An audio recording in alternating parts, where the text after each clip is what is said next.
Oga landlord, you are tirabo koza chai, ane moyo unenge ushumba.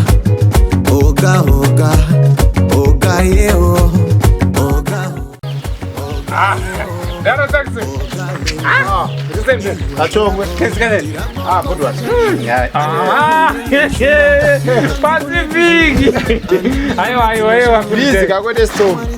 Ibreeze kwete stone. Ya kutem. Nada suka kutem. Ina mento. Ina zvese. Ndoza kamando nanda kuna ndo ngando zokopera chikara changu. Okay, aje. Ndikudhura se wanza dzauta matenika. Oga. Yakoza dzakuda zichichipa. Ndiko katira. Oye ndikati. Yacho. Ndachato mama ndamira ndamira tsaka kana kuchiro. Saka marengo kwangu. Ya Pacific ndo zvakanakira. Urugara umazana. Kwangu baba gogo. Ina ndandi pagogo. Abeto. Alright, ayo. Samjira ndapuka pamundamba saka. Wanze kwambia kwa. Boya maribondo aribika tudoro kati kutendera mazono. Tumi? Iro tuma 7 days. Aiwa, kana tasvika kuno kutenga zvatasvika pamba. Muri kudzurira dzuri. Dzura. Baba. Kudzurira ndo munobva chikazve mu. Oga. Zodoti. Ukatwana sepa mukanyatso parwa pesa. Unosvika kuzasi kuduze nekwana mai nyoka. Kupi? Pamai nyoka. Pamai nyoka. Pamai nyoka huzuka muroko. Chazoti kana pedza mogondo yokona. Ndipe ndara. Ndimbochitoro ndawala chika mari Pacific. Yande Pacific yakachipa.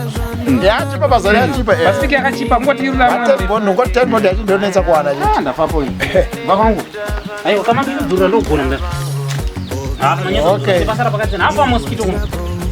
Iriko. Sasa ngweta kwenye ko. Ya Pacific. Pacific ya. Pacific. Ya. Aiwa munisira mdharmoni katiri. Alright. Ngata ndo vangu mata mungu achiposunga su. Raga kwa mai pamdharma tsanga mbono na utafa. Alright. Hey. Aiwa atangoti.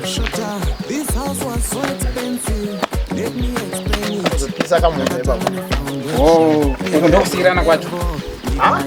Ndokusirana kwacho here. Kusirana zi? Mogo kamdara ndawe ndikakumbira mogo panapa mukati ndachongwenda kusira mogo. Ndinotengwa here naisa wini. Kushuto ari kutengwa wangu. Ndarama dzangu but unozati chionese kuti muri vanhu vanozvisa ingadoro ndombokusvutisa yo kuti. Ndadzangu asi ushuto mani pamushuto. Saka ndakona. Mamusina imwe tendorazi iri muye kutenga imwe. Yekutenga imweni. Hamusasunga imwe. Musasunga hayo. Kana pasina Pacific adondwa ndokona kusiyana. Alright, ndozokona.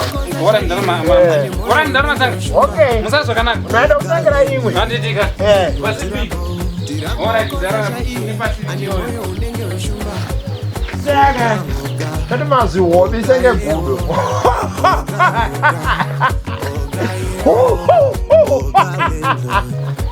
Ndatenga beberi aribokanawo pashuto wangu madhurata shuto zvamarika ongoya kuti tutya netumateya kuda kuzotora manje mushuto wangu. Come and post it andikupa mushuto zvekumhanya wanzwa. Idya firiji. Oga landlord, you are tirabo koza chai, ane moyo unenge ushumba.